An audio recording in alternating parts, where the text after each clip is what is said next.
প্রিয় ভাই ও বন্ধুরা, আমার ব্রিজটা আজ এক সপ্তাহ আগে বানছি, আবার ব্রিজটা ভাঙ্গেছে জার্মানিতে। আমার এই পারে হইল প্রাইমারি স্কুল, এই পারে হইল প্রাইমারি স্কুল।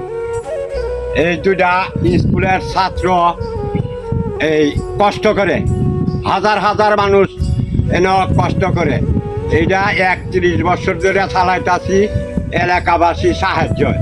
বহন 2 দিন পর পর ভাঙ্গে আর ঠিক করার লাগে। মাননীয় মন্ত্রীর কাছে আমার একটা আবদারি, দয়া করে আমার ব্রিজটা এলাকাবাসীর সামনে এই ব্রিজটা করবেন, অথবা আমরা যে মাননীয় এমপি সাহেব আছে তার কাছে আমি কইলাম সংসদে এটা আপনি ভাষণ দিবেন যে এই ব্রিজটা দাইবাড়িঘাটের ব্রিজটা দরকার। এই ব্রিজটার লাগিয়া লক্ষ লক্ষ মানুষ কষ্ট করে, এক কথায়।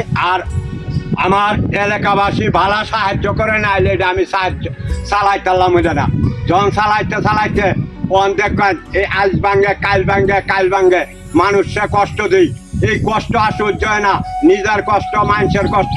আর মাননীয় মন্ত্রীর কাছে একটা কথাই, আমার ব্রিজটা দয়া করিয়া দিবেন। আর জার্মানি আপনারা বিবেক করবেন, জার্মানি কতটুকু আছে।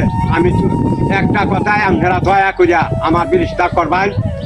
এটাই হলো আমার বক্তব্য, আর কোনো বক্তব্য আমার নাই।